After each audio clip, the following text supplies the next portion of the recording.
Once again, it is I, the Nomad, coming to you live from the wastelands of the internet to bring you the news. Good morning, everybody. Good morning, Mr. Barkley. I hope that you're having a good day. It's been a week. Last week was quite interesting because they were working on my roof and they were pounding and pounding and pounding and pounding and pounding some more. So it was quite a loud experience, right? When they start at 6 in the morning, banging away and tromping around like a herd of elephants on top of my ceiling, and watching the Mexican foot come through the sheetrock on the top of the ceiling was even better. It's worse being the one on the roof. Well, um, you got to remember our roofs are somewhat flatter here, Mr. Barkley. So it's not the difficulty of standing up on them that is as much of an issue here. Okay,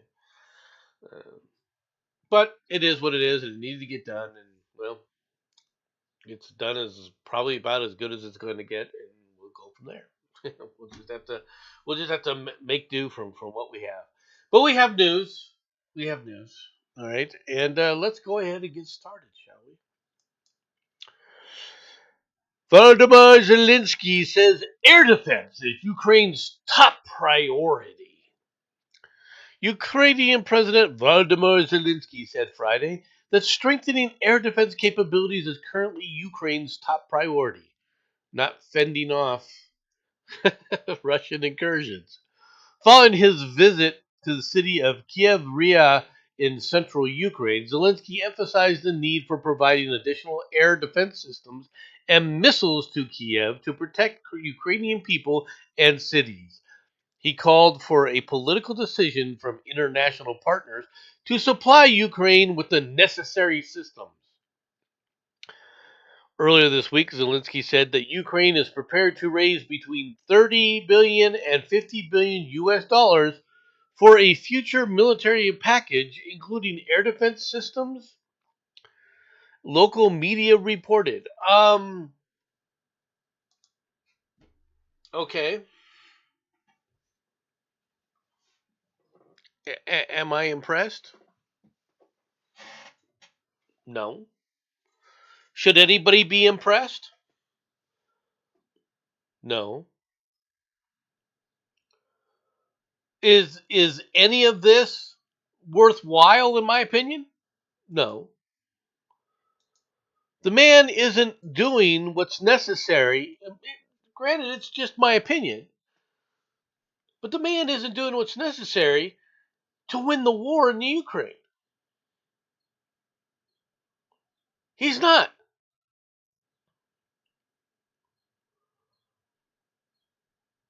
And this is the problem.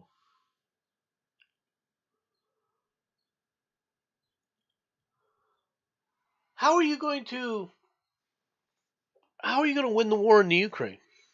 All right, if you're busy going, well, we need a defensive system. Don't get me wrong.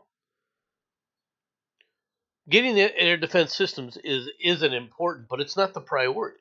Your priority should be trying to drive the Russians back. Your priority should be trying to figure out a way to push everything back. He likes fame and money.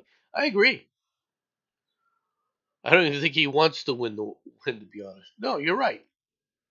Well, that and the fact that, quite frankly, they don't have the resources to win. But air defense systems aren't going to fix this. The Russians have gone into the Ukraine, whether people want to admit this or not. The Russians have gone into the Ukraine with their hands tied behind their backs. That's a reality. That is a flat out reality. Now, I'm not saying that I'm not justifying anything that the Russians are doing. But the Russians aren't fighting this war in a total war concept. Not yet, anyway. They may get to that point, but they're not there yet. And the reason that they're not doing that is because in their minds, it's a civil war.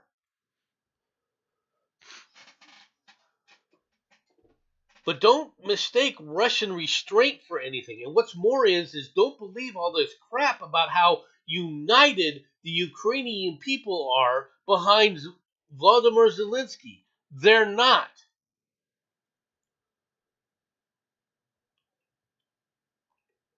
That's not to say that there aren't people in the Ukraine fighting for their lives and fighting to sit up there and stem the Russian hordes and fighting for their vision of the Ukraine as an independent nation. They are. But they're having more and more problems with that. Because if they were as powerful and as if they were as committed as Volodymyr Zelensky and the rest of the media keeps trying to claim that they are, they would have already thrown the Russians back.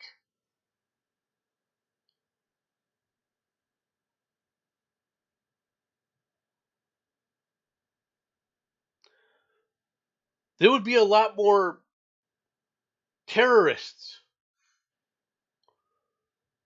actions taking place within the Russian sectors than there are. Not saying that it isn't happening,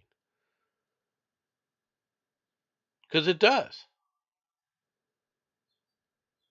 Targeting the Russian military. That is happening. Okay, but not at really high levels. Mariupol. Do you hear anything going on about Mariupol? Massive outbreaks of get out Russia, or Russian forces being attacked by Ukrainian infiltrators, which should be legion at this point. If the residents were 100% behind what the Russians are doing, behind what the Ukrainians are doing. I'm not siding with Russia here. I'm just pointing out that, once again, this is a civil war more than anything else, and we don't have a dog in this fight, really. Now, I don't have a problem bleeding Russia. Do not misunderstand me. I'm not like a lot of these people who think that, everything that we're doing with the Ukraine is necessarily bad. My problem with the Ukraine is the Ukrainians have compromised U.S. politicians. That's a reality.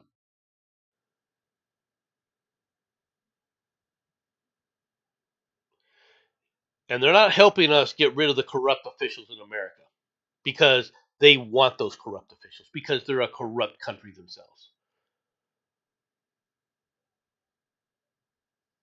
And they're the same freaking group of people, right, who were on the freaking take 30 years ago from the Russians. Just pointing that out. Israel takes over key Gaza corridor, calls on residents to evacuate.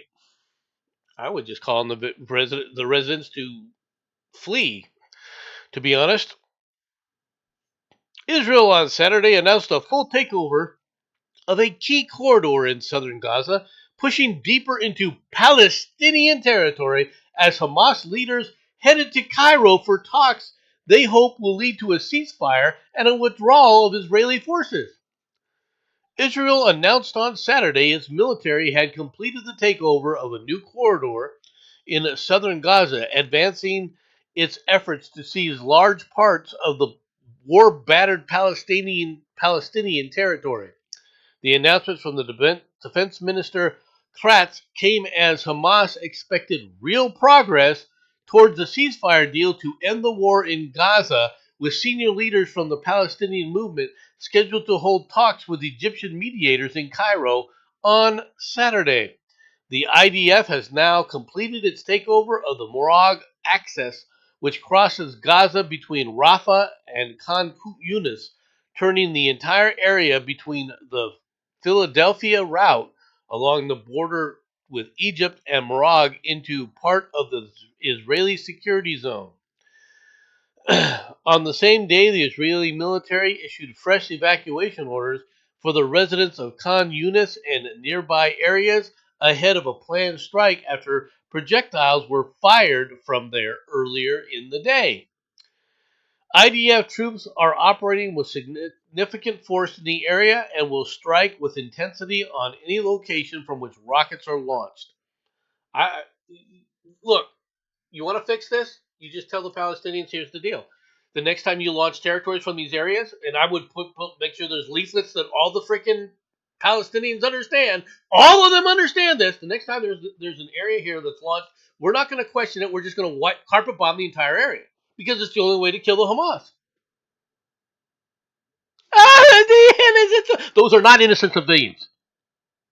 Those are willing collaborators who are trying to use themselves as human shields. And you know what? Let them. Bring in B-52s, and Israel, we've given Israel a few of them, right? And bomb the holy crap out of that area. Level it. And then you let the people know this is what's going to happen the next time in an area like this is done, because we cannot sit up there and allow you to continue to intentionally hide these terrorists. We're not going to ask questions. We're not going to sit up there and go, "Oh, yeah, you poor civilians." You are warned right now. All right, if you continue to do this and they sit up there and try to use you as a human shield, all right, you are likely going to be taken as a fact as a human shield. Either that or you get rid of these sons of bitches now. That's the only thing. I know it's brutal. I know it sounds callous, and to an extent, it's both. But you don't have a choice. This is who you're dealing with. You're not dealing with that terrorist or this terrorist. You're dealing with a group of people who have no problem with the terrorists operating around them, who encourage them, who help them.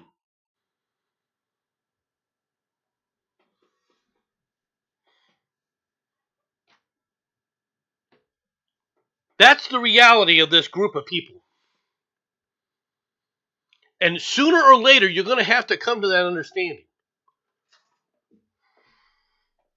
This idea of what's a war crime? Well, you're killing innocent civilians.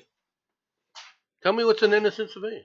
There's finally somebody the other day who recently stood up and said something which I've been bitching about the entire time.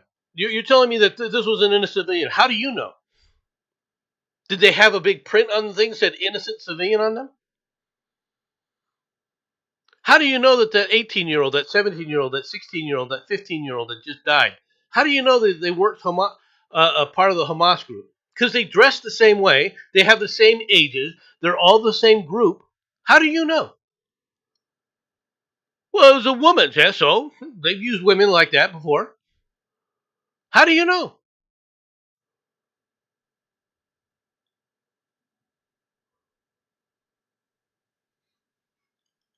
You want to sit up there and try to apply rules of war, all right, to a group of people who won't follow the rules, and you keep insisting that well they have to follow the rules of war. Well, you're not insisting that the Palestinians do it. You're not demanding that they do it. Where's the UN freaking protesting them hiding amongst civilians?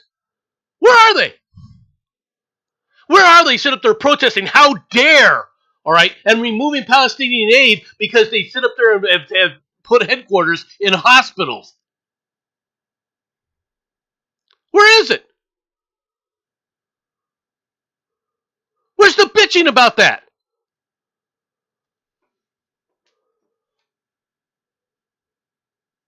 They set the rules of the war. It's time to apply them. Meanwhile, not sure how Love Shack and Rock Lobster Rock B-52.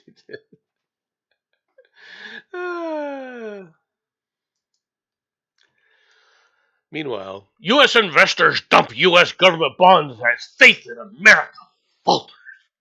Investors are dumping once reliable U.S. government bonds, sparking fears that major banks and traders are losing faith in America as a place to store their money. That could be bad news for U.S. President Donald Trump, who hoped his tariff pause earlier this week would restore confidence in the markets.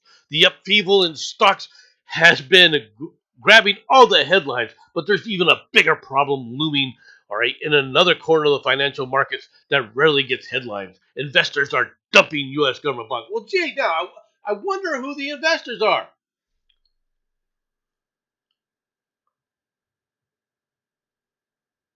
Who's the biggest U.S. The biggest investor, monetary wise, all right, in U.S. securities, in U.S. Treasury bonds?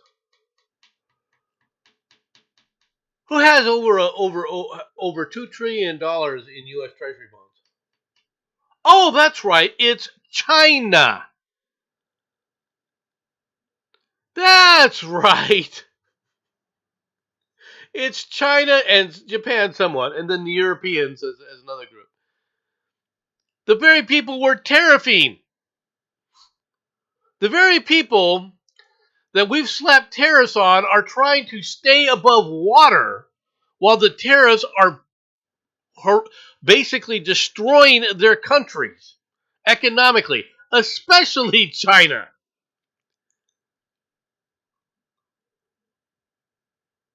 Of course, they're going to abandon the bonds.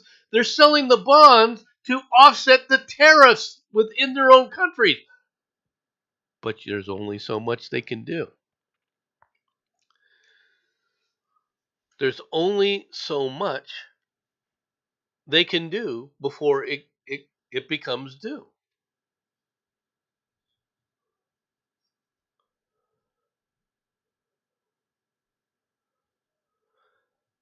And the results are going to be what you expect.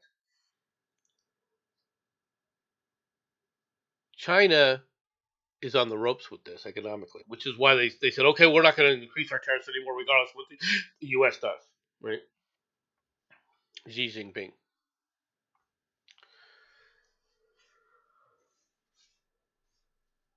The idea that the U.S. can't win this tariff war, the idea that the U.S. cannot win a trade war when we hold all the cards, okay, is it going to affect America? Is it going to affect economies worldwide? Oh, yes, it will. Because they have been taking advantage of the United States for too freaking long. Well, we're going to get into some of this. But before we do that, let's get over to this. Trump ends protected status for thousands of Afghans and Cameroonians.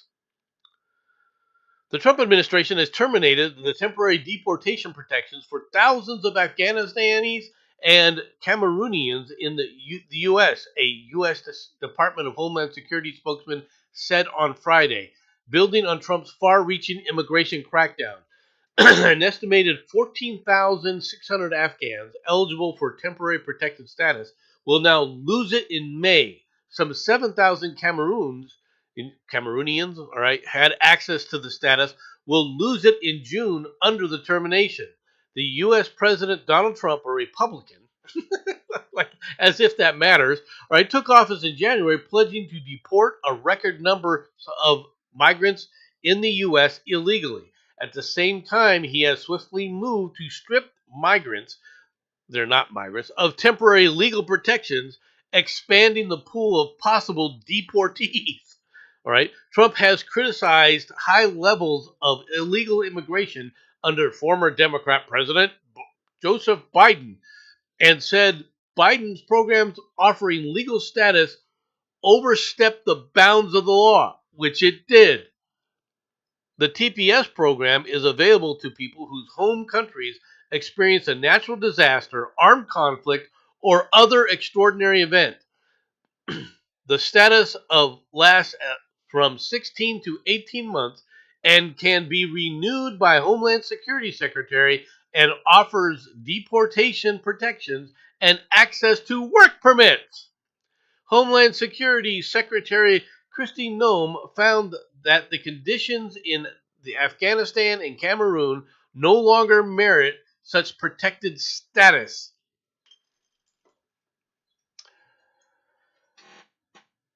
I think you need to look at these cases one at a time with the Afghanistanis, all right? But there were far too many that came into this country, and we didn't vet them, and that's the problem.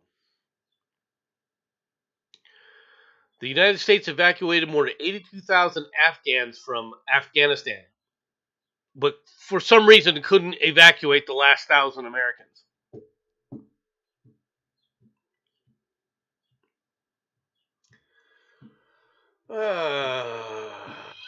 What a surprise. Right. The temporary protected status offered another avenue of protection, DHS said in 2023, that was warranted due to the armed conflict and insurgency in Afghanistan. No, it wasn't. It was over. Taliban took over everything. There's no war there. Advocates have said in recent days that migrants who entered the United States via a Biden era app known as CBP, all right, one, including Afghans, have been receiving notices revoking their temporary parole and giving them 7 days to leave the country. McLaughlin confirmed this week that the department had revoked some migrants' paroles, saying DHS was exercising its discretionary authority. Affected aliens are urged to voluntarily self-deport using the CBP Home app. The notices mirror messages sent in error last week to Ukrainians. I don't want the Ukrainians here either.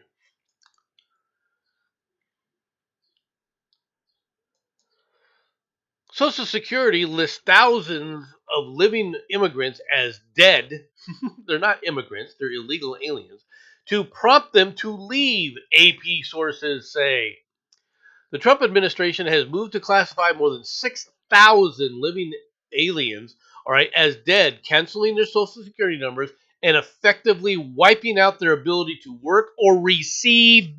See, the ability to work isn't the issue. The ability to receive benefits is, in an effort to get them to leave the country, according to two people familiar with the situation. It's not just that, folks. And they're not even talking about it, but this is when they got a hold of the Social Security, there's a whole different reason for it, and I'll elaborate.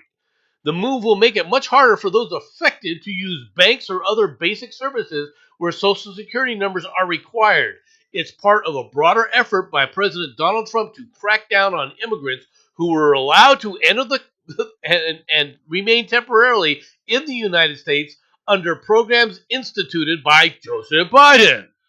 The Trump administration is moving the immigrants, the illegal aliens' names, and legally obtained Social Security numbers to a database that federal officials normally use to track deceased, according to two people familiar with the moves and their ramifications. They spoke on the condition of anonymity on Thursday night because the plans had not yet been publicly detailed. The officials said stripping the illegal aliens of the Social Security numbers will cut them off from many financial services and encourage them to self deport and abandon the U.S. for their birth countries. Now, don't get me wrong, that's a start. Okay? That's a start. But the real reason that they grab this right now, that they grabbed these Social Security numbers, why they made an effort to say, who the hell are these illegal aliens that you guys sit up there and did this to, was so they could track them. They could get addresses on these sons of bitches, all right, so they can deport them now. And they can also begin the process of proving who these sons of bitches really are. Because all that took before was, in many states, was a Social Security number to register to vote.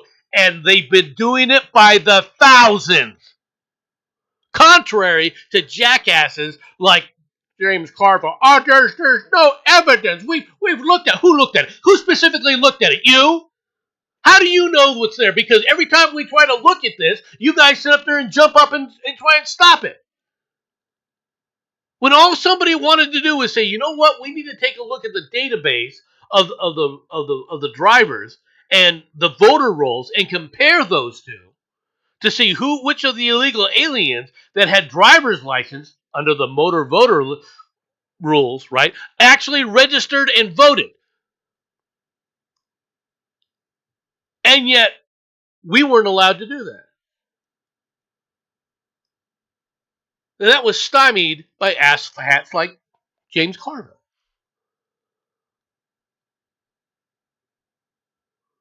And the reason they said it was, it's putting people's names at risk. It's government overreach. It's putting people out there. It's an invasion of their privacy. The government already has the data. How's it an invasion of privacy? You're going to tell me that the bureaucrats in California are more trustworthy than the bureaucrats in the federal government?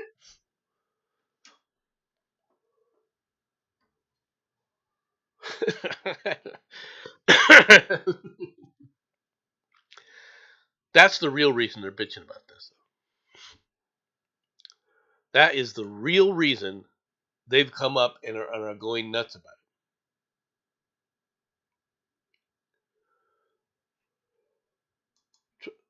Trump plans to fine migrants $998 a day for failing to leave under the deportation order.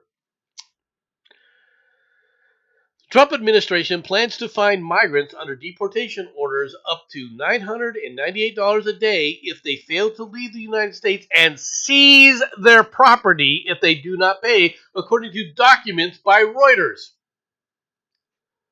Well, look at that, making it even 100,000. The fines stem from the 1996 law that was enforced for the first time in 2018 during President Donald Trump's first term in office. The administration plans to apply the penalties retroactively for up to 5 years, which could result in fines of $1 million or more, a senior Trump official said, requesting anonymity to discuss non-public plans. And you know what you do? You also add in the people who are part of the fines, all these asshats that would have been out here trying to protect them. And you put them saying, you're also part of this too. You're also going to be under the threats of fines. And that will fix this freaking immigration problem over friggin' night. When you tell CARE, okay, and you tell Act Blue and a few of these other quote unquote nonprofit organizations that their actions to protect illegal migrants makes them susceptible to fines, it will change their attitude over friggin' night. And yes, I would do it to the states too. I agree with you. Now let's talk about this. This is how the media lies. Just wait for it, folks. Mega beekeeper admits Trump's tariffs have cost him half his business. Headline: lie. Okay. A beekeeper who voted for President Donald Trump 3 times said he would have considered other options after admitting the president's tariffs could put him out of business. I never thought I was going to lose this much money this fast, farmer Jim Hartman told CNN, explaining that the cuts to the federal budget, that has nothing to do with tariffs. All right? That has nothing to do with it. Combined with the Trump administration's tariff policies, could cause him to lose, all right, over a half his annual income. But it's the federal cuts the budget, and here's why. Hartman, who runs Secret Garden Bees, a honey farm in North Carolina, told the presenter that the cost of equipment is just gone through the roof since Trump was reelected, with things looking to get steadily worse in the coming months. We just bought our years of supplies of bottles from Taiwan and our year's supplies of cork from Portugal 3 weeks ago. So it would have been another $50 or $1,000 or $6,000 out of my pocket. Now I'm not saying $6,000, okay, is something to sneeze at, but that's not half your business. It's not even close. He said the increased cost means he's forced to carry out repairs rather than replace equipment and is unable to hire more workers to help him run the farm. But it's not just tariffs that are squeezing his budget. Hartman admits that nearly half of his business comes from selling honey to the federal government for use in food banks and at schools as part of a program that was suddenly halted by the Department of Agriculture without warning as part of its efforts to streamline government spending.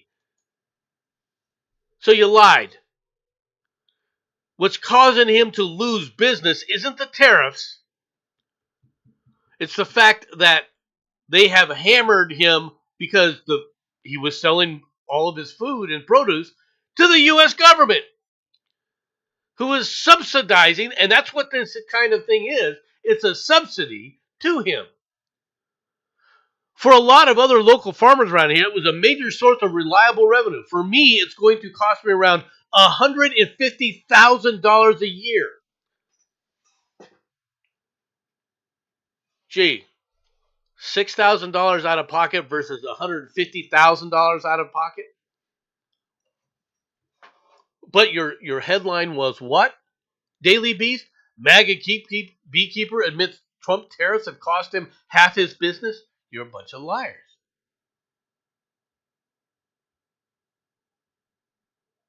Mr. Tom Sanders is just a liar.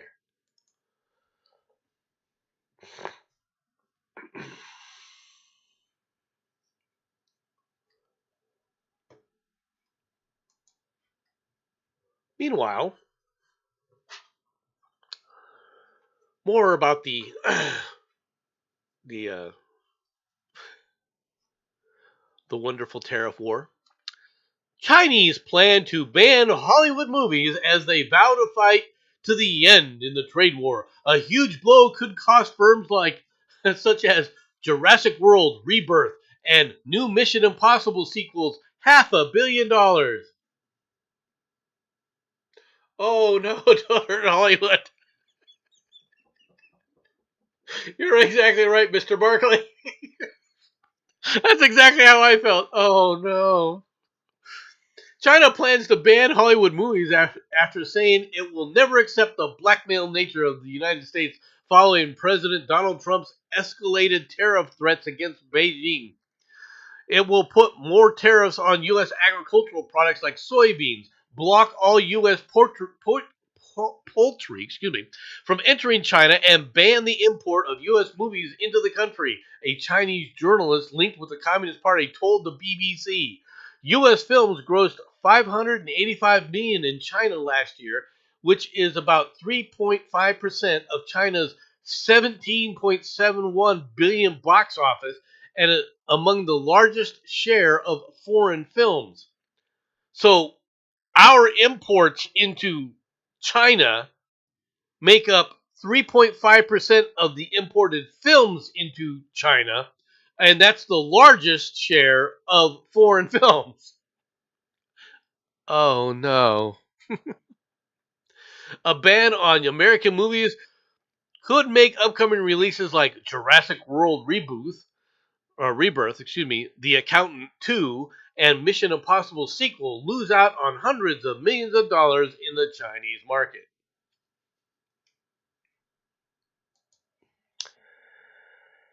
Ah, yes.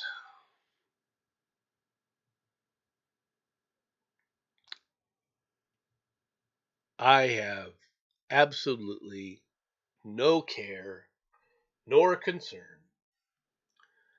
Okay. If the box office admission was lower, I think more people would attend. Here. Hey, Diem. How's it going, Diem? Ah, can't argue. Okay. The cost of theater tickets in these productions to get people into theaters is outrageous. And this is going to be one of the consequences of deflation that's going to go on. Okay. And it's not just going to, the deflation of the entertainment industry is long. That reset is long, long, long overdue. Okay. It's long overdue. And it is going to hammer entertainment within the U.S. across the board.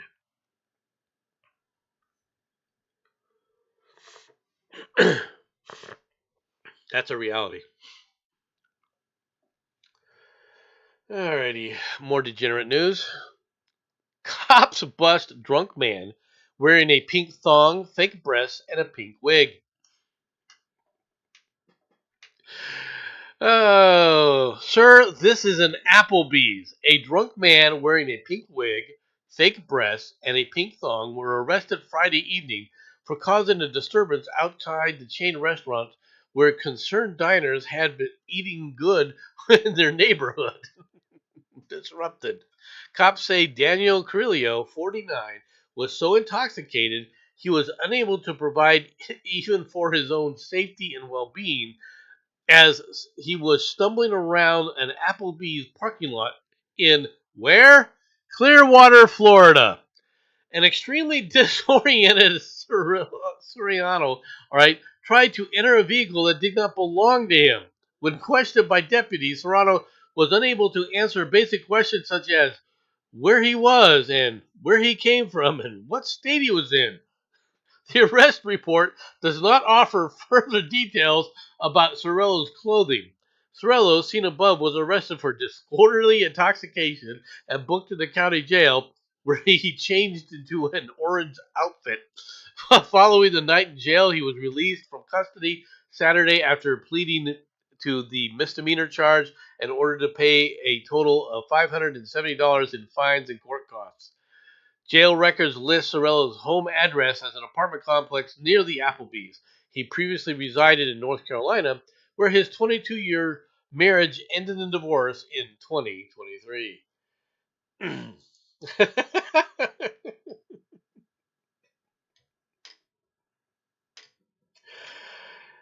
uh, where'd he, I don't need a Cotton Eye Joe reference. Back to the tariffs and the result. This will work out well. UK seeks emergency powers to take control of British Steel. London. British lawmakers were recalled for an emergency session on Saturday to vote on laws to keep British Steel's blast furnace open as the government said a full nationalization of the UK's last maker of virgin steel was becoming increasingly likely. The company, owned by China's Jing Group, employs 3,500 people at the Scunthorpe plant. The facility's future had been in question after the government and the company failed to agree on a funding deal to switch to greener steel production. The government recalled lawmakers who had been on Easter recess in order. Your Easter recess. Easter is like next week, isn't it? Quick, let the Japanese buy it. The government recalled lawmakers who had been on Easter recess in order to pass a law to take powers and to direct the company's board and workforce, ensure they get paid, and order the raw materials to keep the blast furnace running. The recall of Parliament for a Saturday sitting, all right, during a recess is the first since the Falklands War in 1982. The government said it needed to act with urgency to avert an imminent crisis of blast furnaces which are operating at a loss of £700,000 a day and give more time to negotiate the permanent future for British Steel. The transfer of ownership to the state remains on the table, and it may well be, and it may well at this point, given the behavior of the company and the likely options.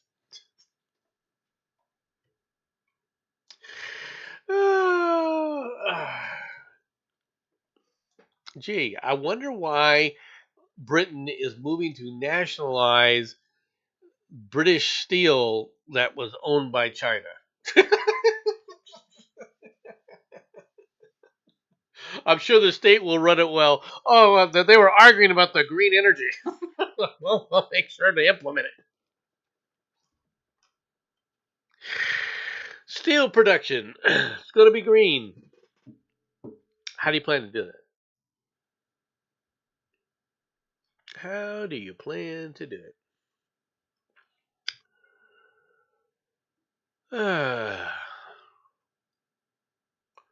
If you ever wonder about the mainstream media and how freaking out of touch they are,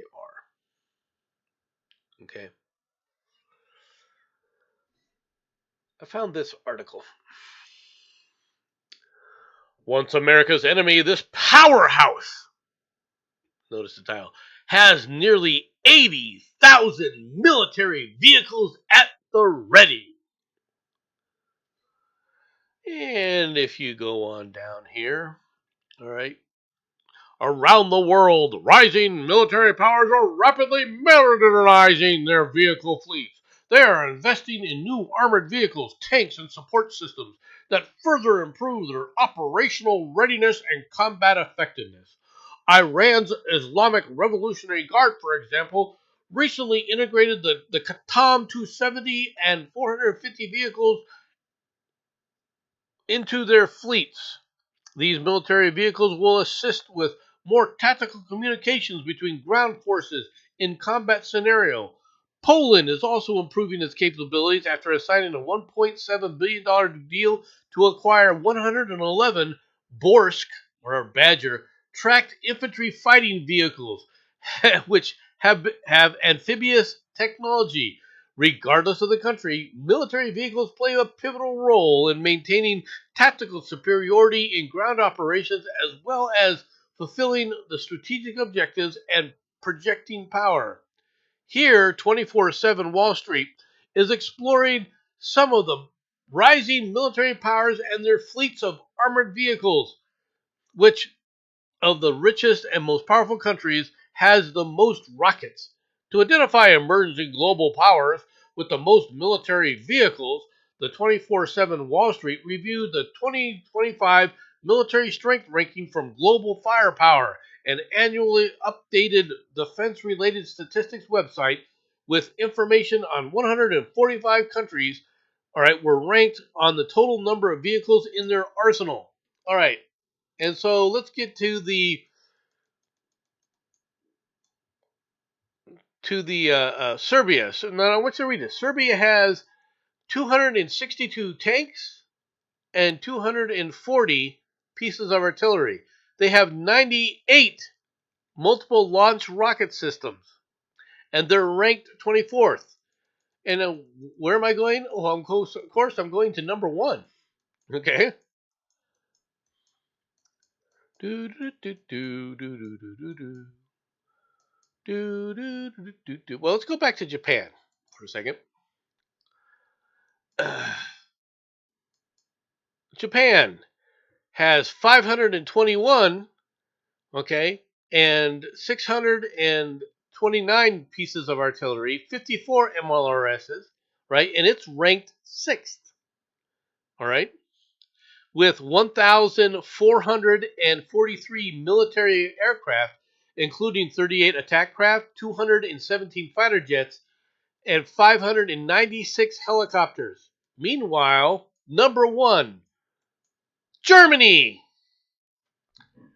with only 296 tanks, only 134 pieces of artillery, all right, 33 MLRSs, all right, and only 584 aircraft.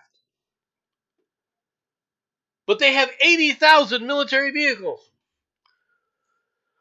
for an active duty component of 100,000 troops.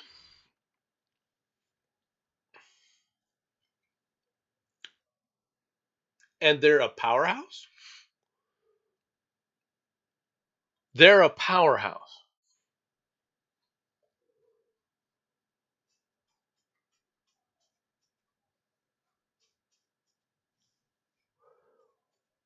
Well, 180,000, excuse me, active duty troops.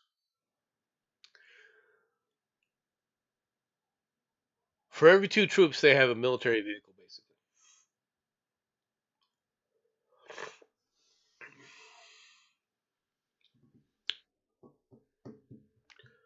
Well, but they're going to plus up. They're going to plus up. Uh-huh. You're going to plus up, huh? They're going to buy an additional 200 vehicles, tanks, maybe some more freaking outdated planes. And of the aircraft, by the way, 309 are helicopters. Not attack helicopters, just helicopters as a total.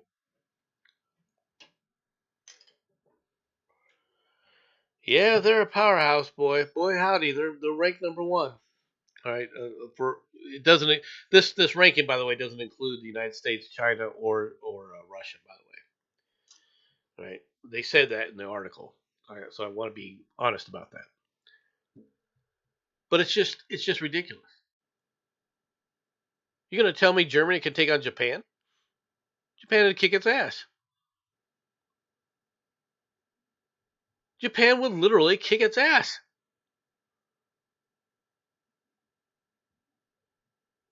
And out of the 296 tanks, which they've admitted that they have, how many are operational? I was told that it's around 50.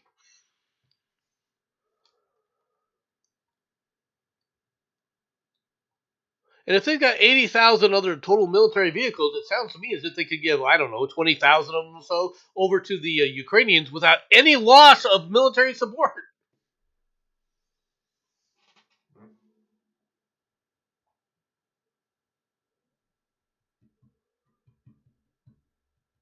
I just find this ridiculous.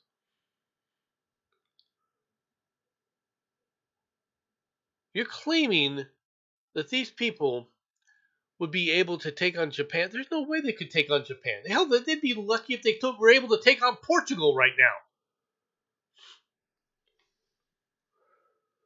Even the Serbians could kick their ass.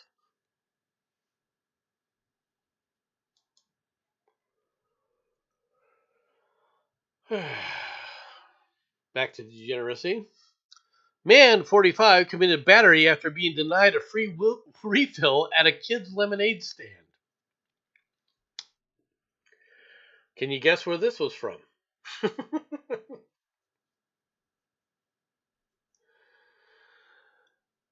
Incensed that he was denied a free refill at a lemonade stand run by children, a Florida man aggressively grabbed a female victim, adopting a fighting stance, and warned that he would beat her up, cops charged. Investigators say Stephen Cusimano, 45, was walking in a Clearwater neighborhood around 7:30 p.m. Tuesday when he observed a lemonade stand being run by several juveniles and the victim.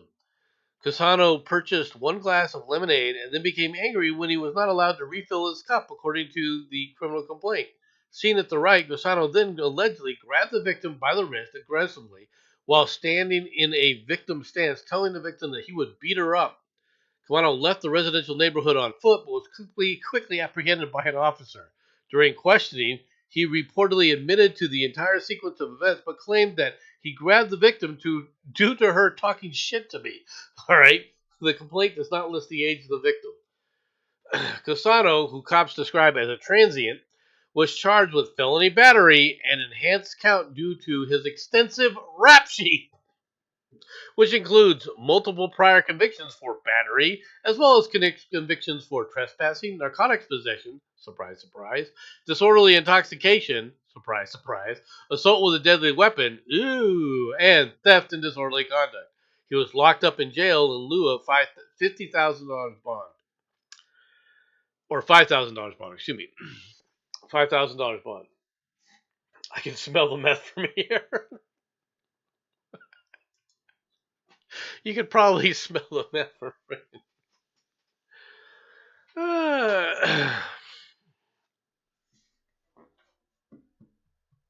There are just dumb people in the world, degenerate people in the world, all over the place.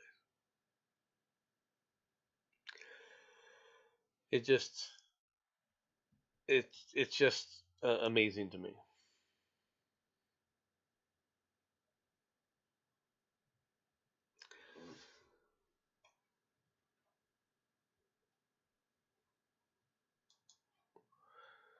Russian punk band Pussy Riot warns America to wake up at Washington Square protest in New York City. Hey, Trump,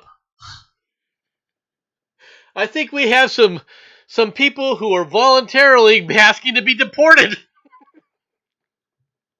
There are candidates for deportation right there.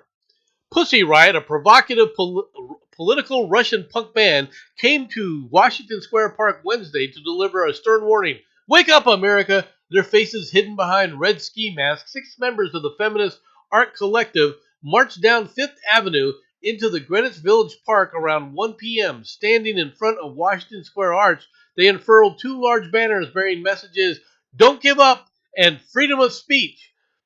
2 other members of the group were held up a rotating collection of placards with phrases like "Fever Dream," "1984," and "Great Again." The greatest greatness, but mine is greater again.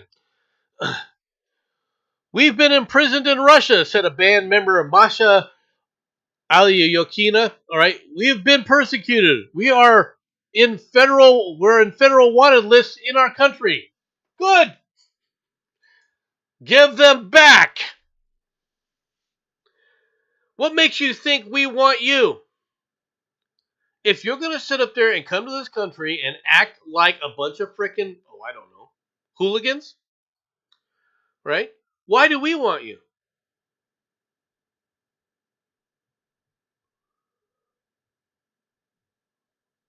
Why does anybody want them?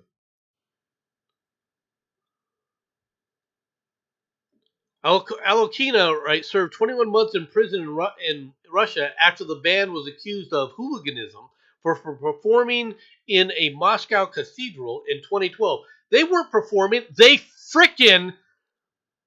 there was a service going on, a religious service, and they came and crashed it, and then started doing all sorts of defamatory things that people were very upset about, and yet somehow, oh no, we were just standing up for rights.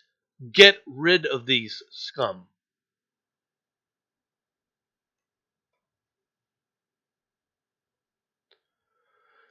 In 2016, they released a song and a video with featuring the refrain, "Let other people in. Listen to your women. Stop killing black children. Make America great again." Why do we want these people around? Deport them. Ban when they go to their little Montreal tour on May 2nd. Ban them from returning to the United States. Outright ban them from ever entering this country again. Now, I'm not saying these are illegals, but these are undesirable, all right, immigrants that no longer, all right, have no reason for being in this country anymore. You want to spit on America? Okay, we'll send you to where you want to go. And I'd have no problem deporting their asses back to their country of origin. They say stop killing black children, but they probably support abortion. You're right, Oz. Welcome, Oz.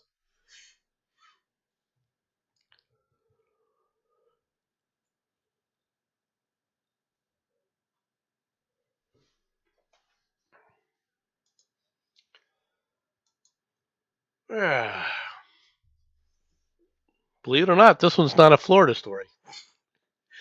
Driver blames come and go crash on his Crocs. A Missouri man who fled the scene after crashing his truck into a come and go front windows claims that his Crocs got caught in the pedal, causing him to accelerate into the business.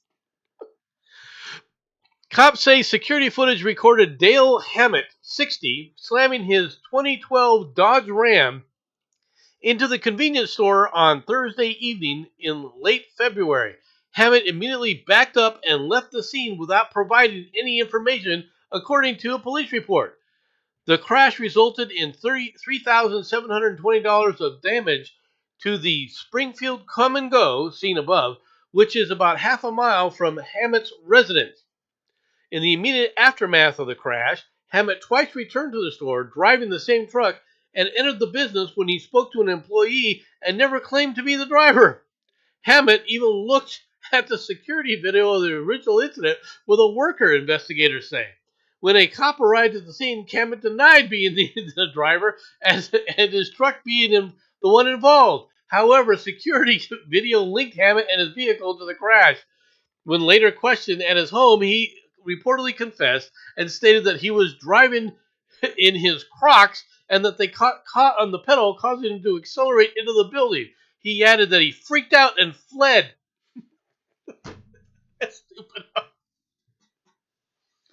According to the April 10th criminal summons, he's been charged with leaving the scene of an accident where property damage exceeded $1,000, a felony, and is scheduled for a May 14th circuit court hearing. If convicted of the Class E felony, he faces between 1 to 4 years in custody, as well as a maximum fine of $10,000. Court records do not include any further description of his footwear or whether the Crocs in questions were outfitted with those horrendous charms. Or they were the pink ones, which were shown up there, the earlier ones. Dude, I can see freaking out because your foot got caught in the gas pedal. Okay? And I hate to say this, the only reason I can think that you would flee the scene is if you were drunk. If you had been drinking. That's the only reason I can see why you fled the scene. Alright? Because if it had been a regular crash, you'd get out and go, oh my God, did somebody get hurt? And okay, well, here's my insurance, and then we go from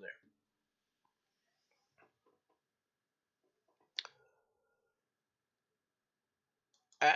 I just don't understand this. I really don't.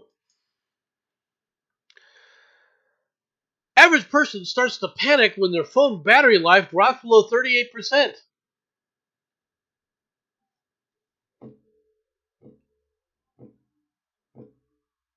Really? These are people who don't have a life. Most of us have felt that moment of unease when we've glanced at our phone and noticed that the battery life was dwindling. A fresh survey has pinpointed exactly when this worry kicks in for Americans, and it's much earlier than you expect. According to a new research by Talker Research, Americans typically start to worry about their phone's battery when it hits 38%, what researchers are calling America's panic percentage. This threshold arrives long before most phones display any warning signs, with iPhone batteries only turning red when it drops below 20%. The nationwide study of 2,000 Americans revealed striking differences in how various demographics handle the dreaded low battery situation. While the average person starts fretting about at 38%, a more laid-back third of the Americans, 34%, stay calm until their battery dips below 20%. Even more surprising, 1 in 8, 13%, remain unfazed until their phone battery plummets below 10%, truly living on the edge of digital connectivity. I start celebrating when the battery is going to go dead because I have excuses to put it down and not pick it up. Worrying? Are you kidding me? It's a joy. Oh my God, it'd be nice if there were more payphones. Oh, I skipped the panic and don't have a safe cell phone. Hey, if my work didn't require it, I probably, well, at this point in time, with everybody from connectivity, I probably still have one, but still. I don't worry about it being low, right? Believe me, if someone's trying to get a hold of you during that time period when you're not near the phone, they leave messages. Okay?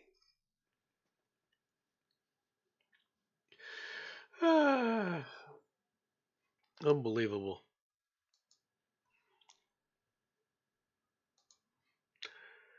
Back to Florida.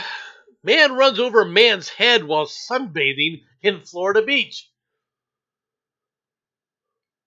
The driver runs over man's head while sunbathing on a Florida beach. How are you sunbathing while driving?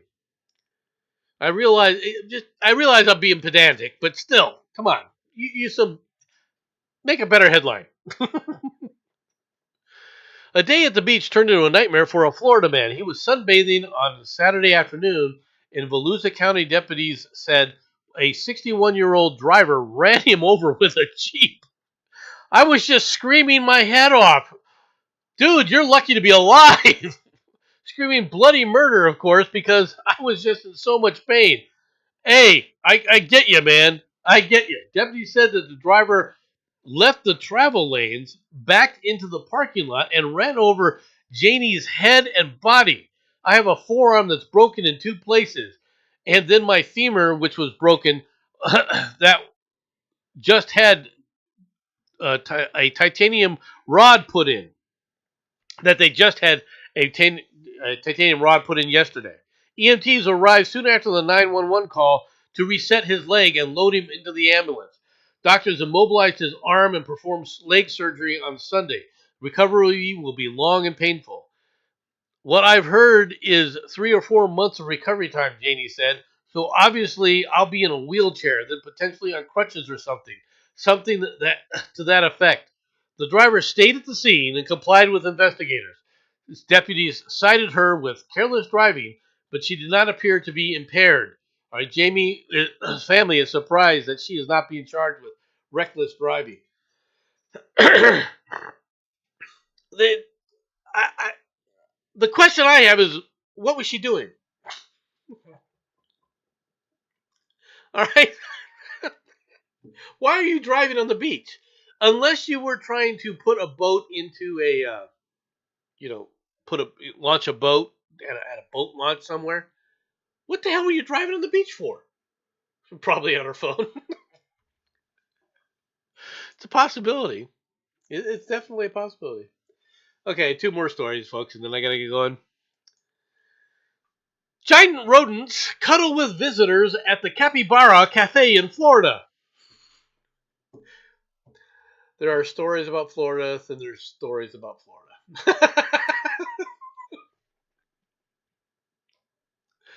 St. Augustine, Florida. Animal lovers now have a place to hang out with the it animals of the moment. Big furry rodents.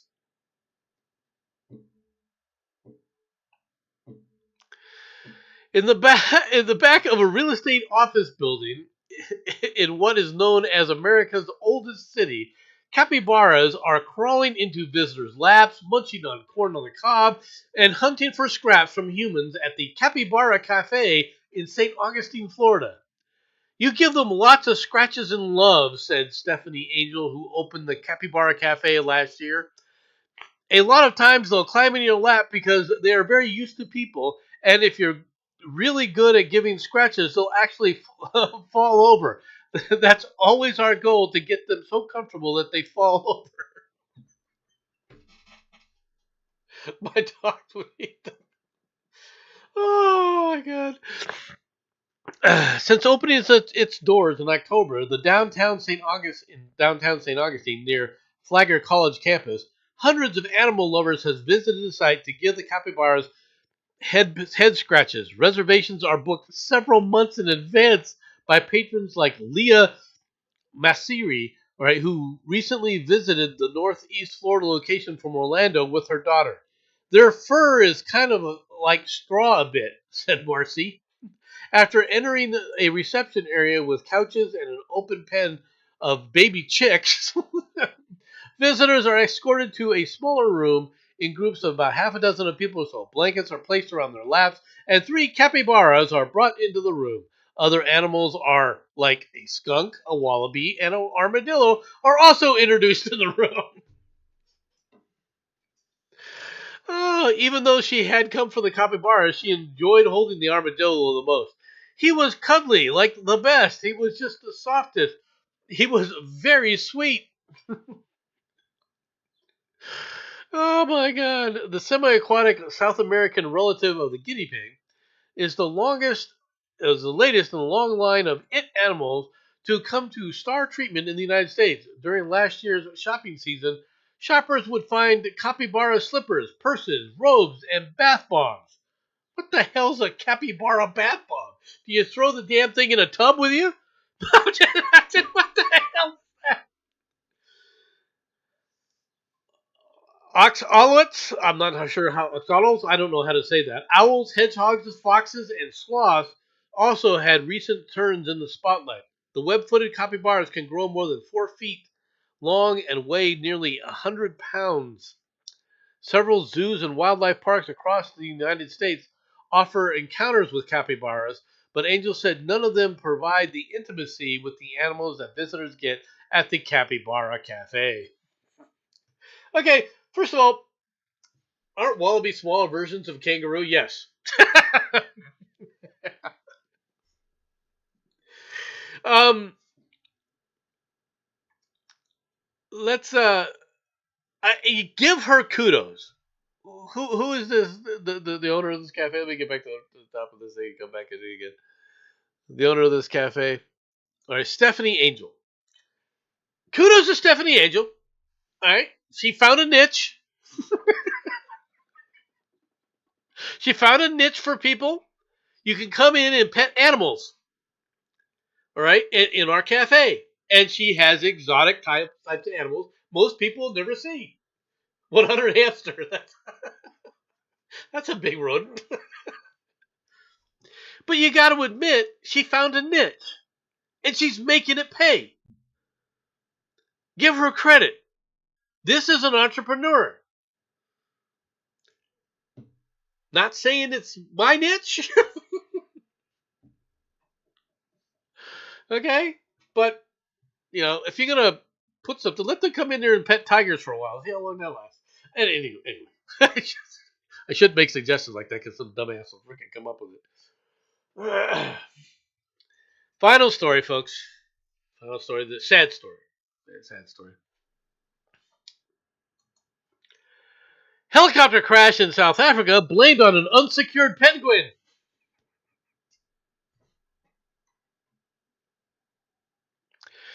The South African Civil Aviation Authority said a low altitude helicopter crash that didn't result in any injuries, thankfully, all right, was caused by an unusual passenger famous for its lack of flight experience, a penguin. The incident report said that the pilot and 3 human passengers landed on Bird Island off the Eastern Cape on January 19th, and a passenger described as a specialist placed a penguin from the island in a cardboard box and brought it aboard the aircraft. The pilot conducted a risk assessment of the flight. However, he omitted to include the carriage/transportation of the penguin on board. The passenger riding in the front seat of the helicopter held the box containing the penguin on his lap, securing it with his hands. But he lost his grip just after takeoff, and the box slid into the pilot's cyclic pitch lever control. The lever pushed to the far right position, causing the helicopter to roll on the right and strike the ground with its rotors. The report said that the helicopter, which landed on its side, sustained serious damage, but no humans or penguin passengers were harmed. The lack of secure containment for the penguin created a dangerous situation. The absence of proper secured crate meant that the penguin's containment was not suitable for flight. Tear up the penguins.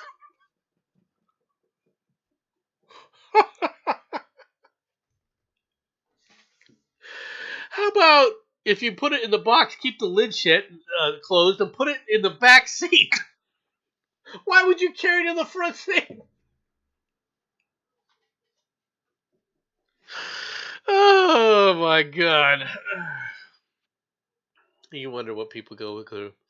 All right, everybody. Thanks for coming out. I hope you enjoyed the show. All right. Unfortunately, I've got so many things to do. Thanks for coming, though. Hope you all have a good day, and I will talk to you all later. Bye bye, everybody.